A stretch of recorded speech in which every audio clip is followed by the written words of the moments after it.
Terima kasih sudah mengklik video ini. Jangan lupa dukung terus channel Termometer Islam dengan cara subscribe dan aktifkan lonceng notifikasi, agar tidak ketinggalan video terbaru dari kami. Selamat menonton, semoga bermanfaat. Bismillahirrahmanirrahim. Assalamualaikum warahmatullahi wabarakatuh. Alhamdulillah, wassalatu wassalamu ala rasulillah wa ala alihi wa sahbihi wa man tabi'ahu wa mawalah. Tema besar kita siang ini, keyword kata kuncinya silaturahim. Saya awali dari sebelah kanan, Dr. Iswadi Muhammad Yazid, Ketua Majelis Ulama Indonesia Kabupaten Pelalawan. Saya kenal walaupun wajahnya ditutup masker, karena adik kelas saya di Mesir.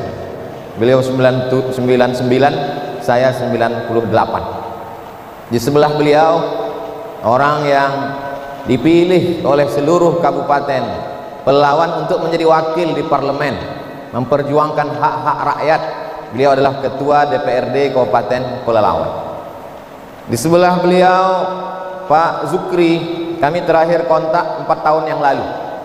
Beliau menelpon saya, kata beliau, saya punya TV di Pelalawan, saya mau ambil ceramah Ustadz, mau saya masukkan ke TV untuk dakwah. Saya bilang ambil lah Pak, tapi sampai sekarang saya belum menonton TV-nya. Beliau menjadi Bupati Kabupaten Pelalawan nanti 10 Ramadan 22 April. Kemudian Pak Bambang SHMH, Ketua Pengadilan Negeri Pelalawan. Lalu kemudian orang tua kita, sahabat juga, pemimpin kita, Pak Haris, Bupati Kabupaten Pelalawan. Lama berkenalan baik. Alhamdulillah silaturahim sampai hari ini masih terjaga, terpelihara dengan baik. Di sebelah beliau Dr. Faisal Saleh LC MA PhD, doktornya 2 kali, sekali di Malaysia, sekali di Jakarta. Saya kenal baik karena kakak kelas saya di Mesir. Beliau 97, saya 98. Sekarang sebagai Ketua Pengadilan Agama Kabupaten Pelalawan. Di sebelah beliau adalah orang-orang yang banyak cemas kalau dapat surat dari beliau, termasuk saya. Datang ke kantor pajak, katanya ceramah saya mau dipajak juga. Saya jelaskan, Pak, semua ceramah saya YouTube itu habis semua untuk beli beras fakir miskin. Kalau Bapak tak percaya, ini bukti transfernya. Lalu kemudian kata orang pajak, sebelum beli beras kan Bapak pegang dulu duitnya, tetap kena pajak juga. Setelah itu saya buat iklan bersama orang pajak. Hari gini tidak bayar pajak, apa kata dunia? Tapi itu kantor pajak yang di Pekanbaru, yang di Pelalawan tidak setegas itu. Di sebelah beliau Pak Tarigan, 2 hari yang lalu saya ke Kabupaten Dairi di Sidikalang. Dari Sidikalang kami lanjutkan ke 3 Binanga, menginap 1 malam di 3 Beringin, berziarah ke makam Syekh Sulaiman Tarigan. Hari ini berjumpa dengan Pak Tarigan di Kabupaten Pelalawan. Lalu kemudian di bawah sana saya lihat ada Al-Mukarram Ustadz Edi Amran LCMA, Ketua Badan Amil Zakat Nasional Kabupaten Pelalawan. Beliau bersahabat dengan saya sudah masuk 23 tahun. Beliau senior saya di Kairo. Beliau angkatan 97, saya 98. Kemudian juga ada di dekat beliau itu saya lihat orang yang paling berkesan dengan saya, karena pernah dulu menugaskan saya ceramah menelusuri Sungai Kampar sampai ke Penyalai. 1 hari 6 titik pengajian selama 6 hari 36. Sampai Pak Wakil Bupati waktu itu bertanya, Ustadz sanggup tak ngisi jadwalnya? Saya bilang kalau saya sehat saya lanjutkan Pak, kalau saya sakit kita ganti Ustadz lain. Itulah dia Pak Sekda. Saya sebenarnya mau menyampaikan kepada semua jamaah, kita mesti kenal orang dengan baik, kita mesti kenang kebaikannya. Sebanyak-banyaknya tulang masih ada dagingnya, sebanyak-banyaknya daging masih ada tulangnya. Memang itulah sifat manusia ini. Bagi yang susah menangkap peribahasa itu, saya kira yang makan pakai ikan tadi tahu itu. Artinya kita pandang baik. Bahkan orang meninggal itu pun kata Nabi, uzkuru mahasina mautakum, sebut kebaikan. Tapi saya tentu tak dapat menyebut mengingat semua. Saya mohon maaf, yang saya sebutkan tidak berarti mengurangi kemuliaan yang tak saya sebutkan. Insya Allah semuanya dimuliakan Allah Subhanahu wa Ta'ala. Hari ini tanggal 10 Sya'ban, begitu menurut janji dengan Allah bahwa Abdul Somad 10 Sya'ban kau sedang berada di ruang sidang terbuka. Dari mana Ustaz tahu? Ada tulisannya di pintu. Baru saya paham, lama juga saya tadi. Rupanya kalau pintunya dibuka sidang terbuka namanya, kalau ditutup sidang tertutup. Alhamdulillah, saya senang sekali diberikan kehormatan bisa berjumpa di hari baik, bulan baik. Saya bersilaturahim ke rumah jamaah di Jalan Karyawan, Pekanbaru. Lalu kemudian dia kasih saya selebaran kertas. Coba Ustadz baca, bagus ini katanya. Saya baca. Di situ diceritakan kita makan apel. Apel Pak Ustadz, terserahlah mau apel mau apel. Apel itu tidak berulat. Ternyata dia tidak berulat karena disemprot pestisida. Pestisida dicuci dengan sabun tidak mati.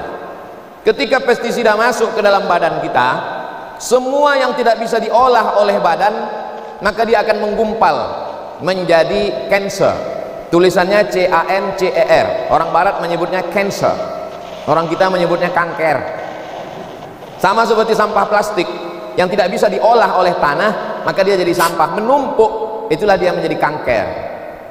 Lalu kemudian ketika kita makan berlebih dari kebutuhan tubuh, kalori yang kita perlukan misalnya 2000, tiba-tiba kita makan 2500, menumpuk dia. Maka bagaimana cara menghilangkannya? Di selebaran itu kata dia, orang barat menemukan satu teori namanya fasting terapi.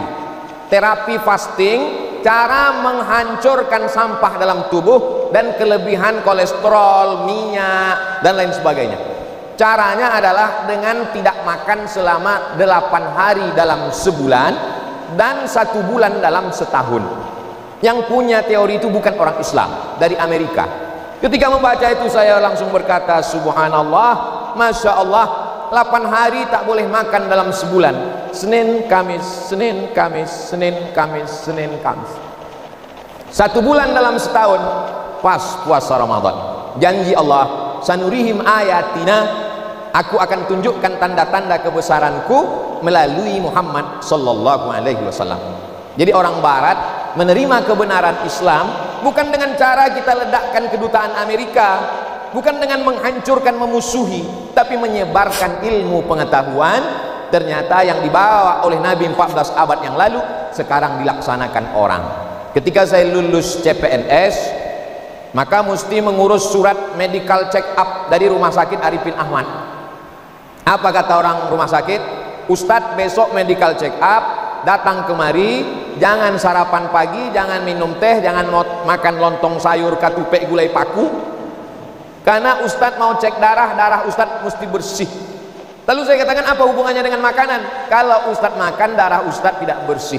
Oh, ternyata mau membersihkan tubuh, darah adalah dengan menahan makan. Orang barat menyebutnya fasting terapi, Islam menyebutnya siam, kita menyebutnya puasa. Ayatnya dibacakan oleh Qori kita tadi. Ustadz bicara puasa-puasa, Ustadz sendiri tak puasa. Saya karena diundang Pak Ketua. Banyak jamaah husnuzon dengan saya, ditengoknya badan saya kurus, katanya saya banyak puasa. Enggak. Saya besok pagi tidak puasa lagi, karena besok saya di Padang. Jadi besok kalau ditanya, Ustadz puasa besok? Saya bilang saya musafir. Tapi jamaah khususnya yang perempuan, pesan pertama yang ingin saya sampaikan di bulan Sya'ban ini, mesti puasa. Karena tentu bulan Ramadan yang lalu ibu-ibu tidak puasa 7 hari. Lalu kemudian mau diganti di bulan Syawal tidak bisa karena banyak kali kuih hari raya. Mau diganti di bulan Zulhijjah batal juga karena daging kurban banyak sampai kulkas itu tak bisa ditutup pintunya.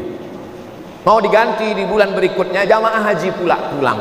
Akhirnya besok-besok inilah masa terakhir, gantilah puasa yang tinggal kemarin Caranya biar supaya sekali dayung 2-3 pulau terlampaui, puasa saja hari Kamis besok, niatnya niat mengganti. Aku niat puasa mengganti yang tinggal kemarin, maka otomatis dapat 2, qadha'nya lunas dan dapat pahala puasa Kamis.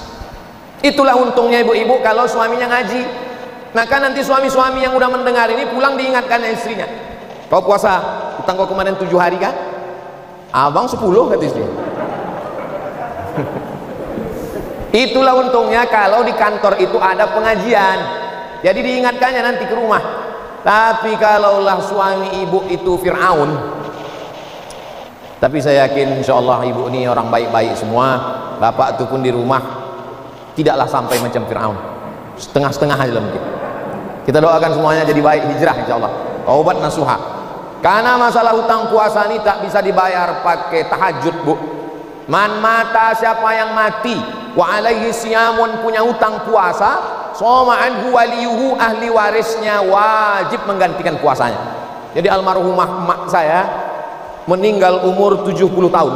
Jadi saya tanya itu, mak, ada tak tinggal puasa waktu muda dulu? Ada, kata dia. Sudah diganti? Sudah. Gimana cara menggantinya? Aku puasa setiap Senin Kamis. Dan beliau meninggal hari Senin habis makan sahur, umur 70. Meninggal hari Senin tanggal 18 Maret 2019, 2 tahun genap, habis makan sahur. Ditontonnya video saya waktu itu saya sedang di Madura. Habis itu dia berwudu, sakit kepalanya, meninggal dalam keadaan puasa sunat hari Senin. Tapi saya husnuzan yakin utang puasanya sudah lunas. Karena perempuan itu dia utang itu disebabkan oleh kita, anak-anaknya. Mengandung 30 hari tak puasa, menyusukan tahun pertama 30 hari tak puasa, menyusukan anak 2 tahun 30 hari tak puasa. Saya 90 hari, adik saya 90 hari, karena kami adik beradik 2 orang. Bayangkan kalau anaknya susun paku do re mi fa sol la si do fa mi re do. Mau diganti puasa tahun lalu, lahir pula adiknya lagi. Bukan berarti Allah itu kejam, tidak. Sebenarnya Allah mau kita sehat walafiat, sehat fisik. Jadi saya tadi sebelum makan tolak-tolakan dengan Pak Ketua. Kata Pak Ketua, Ustaz Somad, habis itu saya tolak Pak Ketua menolak Pak Bupati. Nah, saya habis itu Pak Bupati duluan. Saya tak mau duluan, saya tak mau jamaah menengok nasi saya. Nah, jadi begitu, Pak Bupati duluan, tentu kita ikut standar kepala daerah kan. Alhamdulillah, banyak jamaah kalau saya duluan ngambil nasi, dia ambil sedikit. Karena dia tengok Ustaz ambil sedikit, dia tak tahu saya makan bukan sedikit makan. Kadang satu hari itu kadang sampai 5 acara, macam-macam, dari mulai lontong lalu kemudian macam-macam. Tapi rasanya selama saya di Pelalawan baru inilah dikasih nasi lewat, nasi liwet, nasi lalu kata orang Melayu. Apa kata Pak Zukri tadi, ini kalau tempat kami nasi goreng kampung ya, gitu. Artinya kita disuruh Allah Ta'ala makan, kulu, makanlah silakan, tapi ada batasnya, karena dia lebih jadi penyakit. Jadi kita pahami bahwa Allah tidak mau mempersulit kita, tapi dibalik puasa itu adalah kesehatan. Nanti ibu-ibu, bapak-bapak nonton di YouTube, ada ceramah idzan tasafa Sya'ban fala tasumu. Kalau sudah pertengahan nisfu Sya'ban jangan puasa lagi. Insya Allah hari ini 10, Kamis 11, Jumat 12, Sabtu 13, Ahad 14. Malamnya malam nisfu Sya'ban. Jadi ada kesempatan untuk mengganti puasa ini beberapa hari lagi. Tapi nanti setelah nisfu Sya'ban muncul masalah. Karena kata Nabi, kalau sudah nisfu Sya'ban jangan puasa lagi. Maka yang tidak boleh puasa setelah nisfu Sya'ban itu memulai puasa sunat, tak boleh. Adapun melanjutkan yang biasa Senin Kamis atau mengganti puasa utang maka boleh. Mana tahu nanti ibu sedang puasa ditanya orang, oh puasa? Iya, ini sudah pertengahan nisfu Sya'ban, tak boleh. Kau tak ikut pengajian di sidang terbuka kemarin. Di sana sudah disampaikan bahwa setengah nisfu Sya'ban masih boleh puasa dengan syarat pertama memang terbiasa, yang kedua mengganti puasa yang tinggal-tinggal. Jadi silakan aja puasa sampai Ramadan. Apa hikmahnya tak boleh puasa mendadak itu? Supaya jangan terlalu lama puasa sehingga 30 tambah 15 45 hari nanti badannya jadi lemah, tak bisa masuk kantor. Habis Idul Fitri tinggal 3 orang aja yang datang ke pengadilan negeri. Mana pegawai semua? Inilah gara-gara mengundang Ustaz Abdul Somad, lemas semuanya. Nah, ini perlu diluruskan tentang pemahaman keagamaan. Jadi yang pertama yang kita lakukan di bulan Sya'ban ini adalah mengganti puasa yang tinggal-tinggal dulu. Saya diundang ceramah ke satu rumah sakit di Pekanbaru. Jumpa dengan Pak Dokter.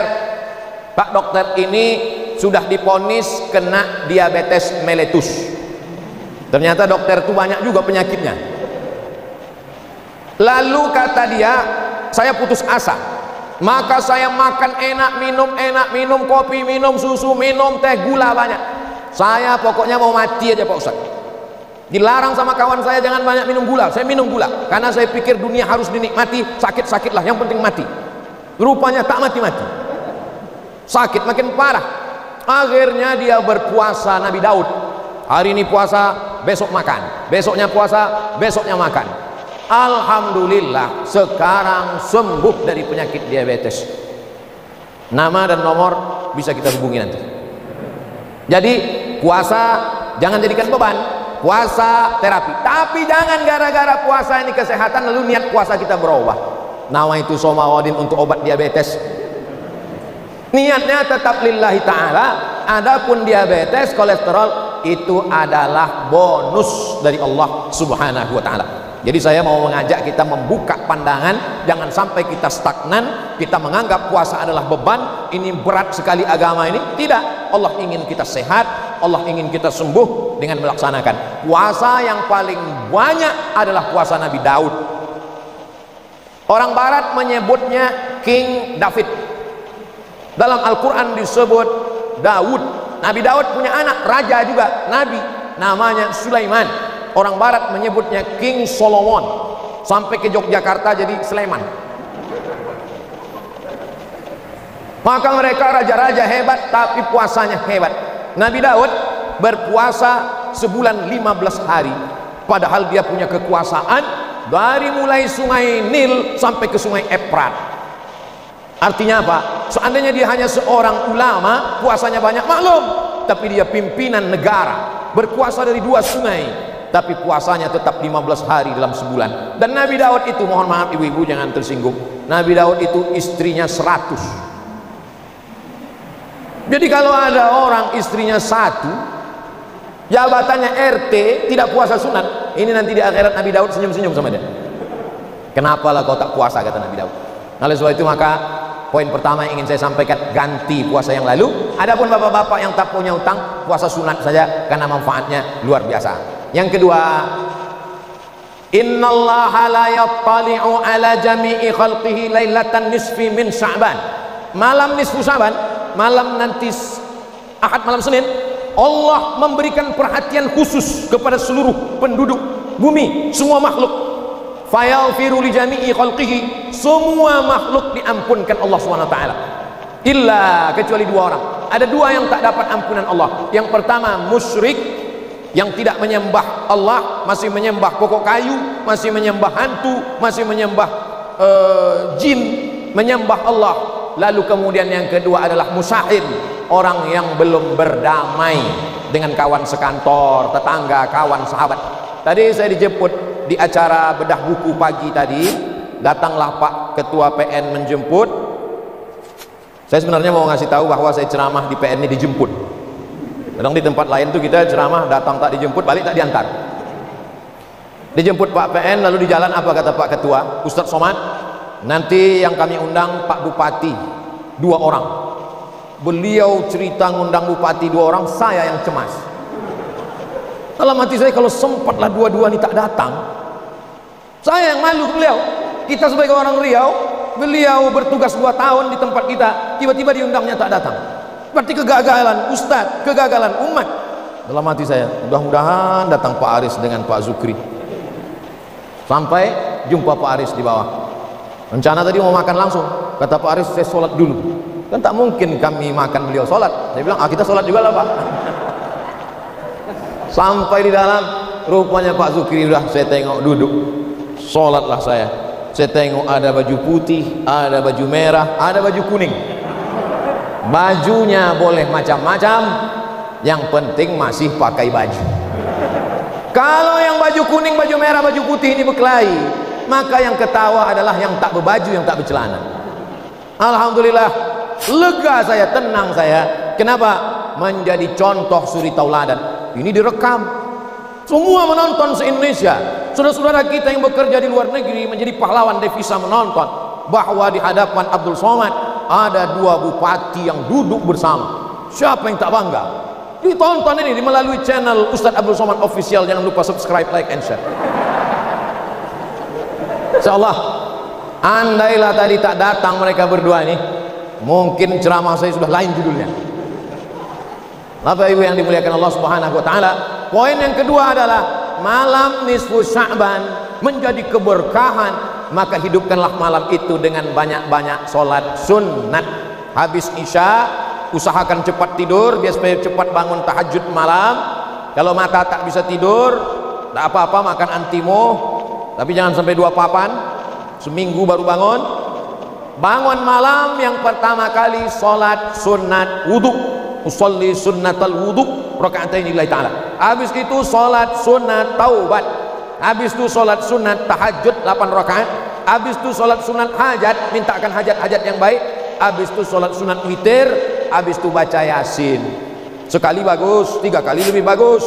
Setelah itu beristighfar, bersolawat, tidur. Jangan pula gara-gara tahajud ini sampai sembahyang subuh jam 7. Nah, ini pun tak betul. Mesti ada skala prioritas. Yang penting malam itu nanti hidupkan dengan ibadah, zikir bagus, solawat bagus, istighfar bagus, la ilaha illallah bagus, subhanallah bagus, solat sunat bagus. Saya tak bisa solat sunat Pak Ustadz, kalau berdiri lutut saya sakit. Duduk baca Quran. Saya baca Quran pun tak bisa Pak Ustadz, asal nampak huruf ini berkunang-kunang. Pejamkan mata, berzikir, la ilaha illallah 100, solawat 100, istighfar 100. Berzikir pun tak bisa, mati aja lah. Allah kasih kita hidup insyaallah sampai malam nisfu Sya'ban ini, amin. Adapun masjid yang membuat ramai-ramai, maka saya sangat mengapresiasi masjid yang membuat ramai, karena itu juga tradisi salafus saleh. Ada tabi'in namanya Imam Makhul, malam nisfu Sya'ban mereka ke masjid pakai jubah, pakai celak, menyalakan bukhur harum-haruman, mereka berzikir ramai-ramai. Jadi kalau ada masjid yang membuat ramai-ramai, biarkan, namun tetap ikut protokol kesehatan, prokes, jaga jarak, pakai masker, cuci tangan. Sama seperti kita saat ini, jaga jarak, pakai masker. Saya dari tadi kan pakai masker, ini karena tausiah aja. Saya tak pakai masker ini 2, tausiah sama makan. Kalau makan pun pakai masker, susah betul lah hidup ini. Nah, itulah kenapa bedah buku tadi dibuat di hotel. Saya jarang mau buat acara di masjid sekarang, karena kalau udah dibuat di masjid orang ramai tak terkendali. Kalau di hotel 150 tutup pintu, ada security. Masjid mana bisa kita pasang tutup pintu? Bukan punya kalian ini masjid, kata dia. Ini punya Allah. Nah, ini semua adalah untuk menjaga, sebab kita masih lagi dalam wabah corona COVID-19. Jadi pesan pertama, puasa sunat mengganti puasa qadha. Lalu kemudian poin yang kedua adalah dengan menghidupkan malam nisfu Sya'ban dengan berdamai dengan sahabat, kerabat, tetangga, keluarga. Poin yang ketiga adalah membersihkan diri. Jadi di Riau memang ada nama tradisi belimau. Belimau, limau itu Pak Bambang, bahasa Melayunya limau itu jeruk. Jadi kalau mau diterjemahkan berjeruk atau beroren. Cobalah kita lihat bagaimana mencuci lemak di piring. Piring bekas masak ada minyaknya, mencucinya pakai limau. Jadi dulu kita tahu nenek moyang kita belum ada deterjen, belum ada sabun, belum ada sampo. Jadi sebelum masuk bulan Ramadan itu mereka beli mau. Kenapa beli mau itu dilaksanakan di sungai? Karena memang orang Melayu tinggalnya di tepi sungai. Riau ini dibelah oleh 4 sungai. Sungai Kampar, Sungai Siak, Sungai Rokan, dan di ujung sana Sungai Indragiri. Jadi 4 sungai inilah yang membelah pulau Sumatera bagian tengah Riau. Orang Melayu tinggal di tepian sungai ini. Itulah mengapa mereka mandi di tepi sungai. Saya masih ingat waktu kecil itu ditanaklah di dalam periuk tanah. Limau segala limau, jeruk segala jeruk, dengan pinang dengan mayang-mayang pinang, lalu kemudian daun-daun harum-harum, lalu digosokkan ke badan. Lama saya baru paham kenapa mereka mandi pakai limau. Setelah iklan di televisi, pakailah jus saripati jeruk untuk menghilangkan molekul-molekul yang menggumpal. Sebetulnya dia mau bilang daki aja payah itu. yang menggumpal di permukaan kulit Anda. Mau bilang daki aja segan betul. Jadi sebetulnya itu kebersihan fisik. Di kampung-kampung masih ada tradisi seminggu belum Ramadan bersih-bersih. Dan nanti saya ke Langgam insya Allah tanggal 5 pagi itu ziarah. Jadi ada tradisi di Langgam ziarah kubur ramai-ramai. Jadi sebetulnya kalau saya tangkap filosofinya adalah bersih badan dengan mandi belimau, bersih ziarah kubur dengan mengenang orang mati, supaya karena tujuan dari ziarah kubur itu 3: melembutkan hati, mengingat mati, melelehkan air mata. Lalu kemudian pula dengan berziarah itu bertemu, oh rupanya kamu cucu si Anu ya, iya, tinggal di mana? Di sana. Bertemu pada ziarah kubur itu. Jadi kita ambil positifnya. Lalu kenapa ada sebagian yang memfatwakan haram belimau? Belimaunya tak haram. Yang haram itu baduo di ateban. Baduo di ateban tuh Pak Bambang bonceng-boncengannya. Nah, dari rumah, dari Pekanbaru mau kemana? Belimau, mau bonceng. Orang mandi dulu pakai limau, mandi pakai air, dia mandi pakai keyboard tunggal. Itunya sebetulnya yang apalagi pada wabah corona covid ini, memang ini kalau bisa dihindarkan lah. Tapi tradisi saya cuma mau menjelaskan bahwa orang Melayu, tapi kami kan orang Jawa Pak Ustadz, kami kan orang Karo Pak Ustadz, kami kan orang Mandailing Pak Ustadz. Di mana bumi dipijak, di situ langit dijunjung. Kalau kita sudah tinggal di sini, maka kita menjadi semuanya adalah orang-orang yang memakai adat istiadat ini. Jadi pepatah yang asli itu aslinya. Di mana bumi dipijak, di situ langit dijunjung. Sekarang sudah berubah. Di mana bumi dipijak, di situ awak berkodak. Nah, Bapak Ibu yang dimuliakan Allah Subhanahu wa taala.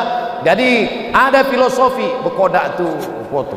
Ya, walaupun sekarang sudah Samsung, sudah apa, tapi orang tetap pakai kodak zaman dulu. Jadi tradisi ini baik sekali, badannya bersih. Bayangkan kalau nenek moyang kita dulu tidak bersih-bersih badan dengan limau waktu mau Ramadan itu. Bayangkanlah bau musola waktu itu, belum ada kipas angin, belum ada parfum, bau ikan salai lah musola itu.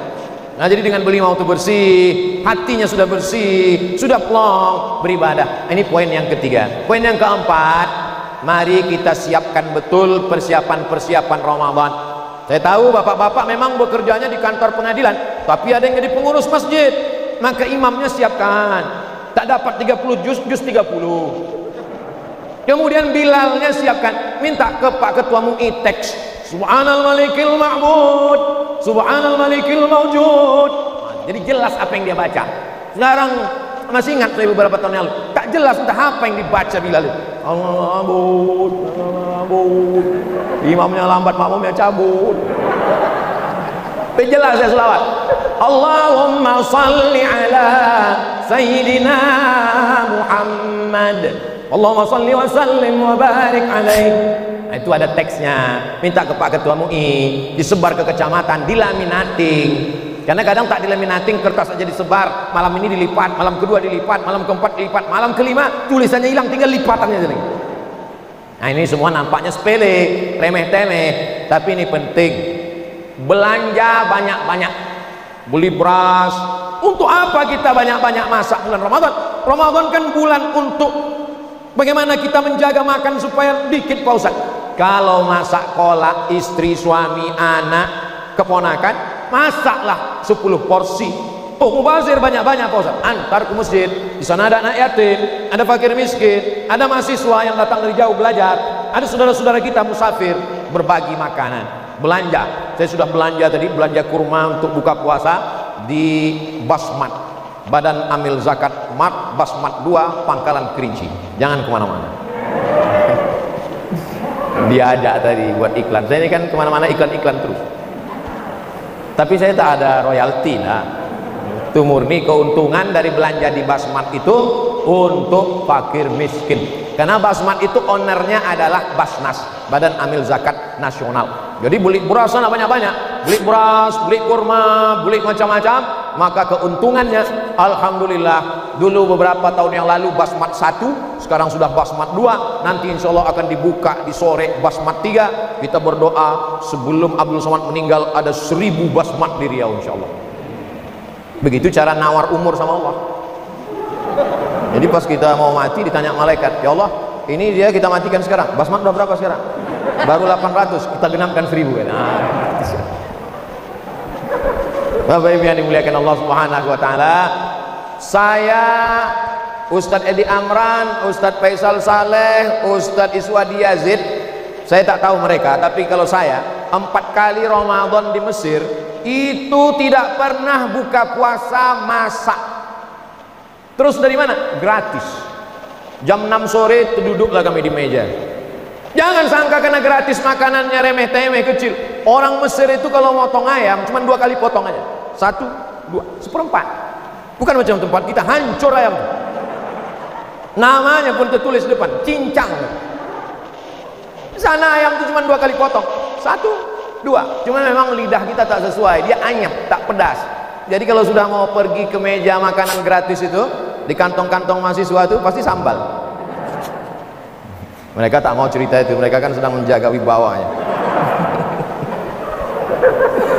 Apa yang dimuliakan Allah. Jadi kerinduan kami di Mesir itu sekarang kami balaskan. Tahun ini kita mesti buat seperti di Mesir. Insya Allah di Pekanbaru kami buat namanya Maidatur Rahman. Begitu dulu tradisi di Mesir. Maidatur Rahman artinya meja makan Tuhan. Karena di situ ada makanan yang kita tak tahu entah dari mana, dikatakan dari Tuhan. Maka siapa saja bebas datang. Tanggal 13 April puasa hari pertama, berbuka puasa bersama Ustadz Abdul Somad di Masjid apa namanya Ustadz? Masjid Al-Ikhlas Simpang Bingung. Yang selama ini orang asal sampai ke Simpang itu bingung. Insya Allah Ramadan ini tak lagi bingung. Dari Pekanbaru belok kiri, dari luar Pekanbaru belok kanan, masuk setelah kantor camat, kita akan buka bersama. Bagi yang ingin support, kirim transfer ke nomor rekening berikut ini. Nanti potong kita masukkan ke Instagram Abdul Somad yang followernya 4 juta berapa itu. Bapak Ibu yang dimuliakan Allah Subhanahu wa taala. Yang terakhir, poin yang kelima, mari kita saling mendoakan supaya kita tetap menjaga integritas. Integritas ini penting sekali Bapak Ibu. Saya datang ke pengadilan negeri itu ngeri-ngeri sedap juga itu. Karena nanti bisa jadi orang menulis Abdul Somad disidangkan di pengadilan negeri. Tapi insya Allah sampai hari ini saya tidak mengatakan saya malaikat, tapi saya juga tidak mengatakan saya setan.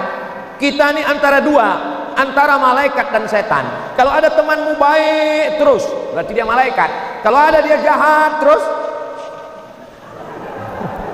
kita ini selalu mendapatkan bisikan-bisikan. Lalu dengan puasa kita sedang self control diri sendiri.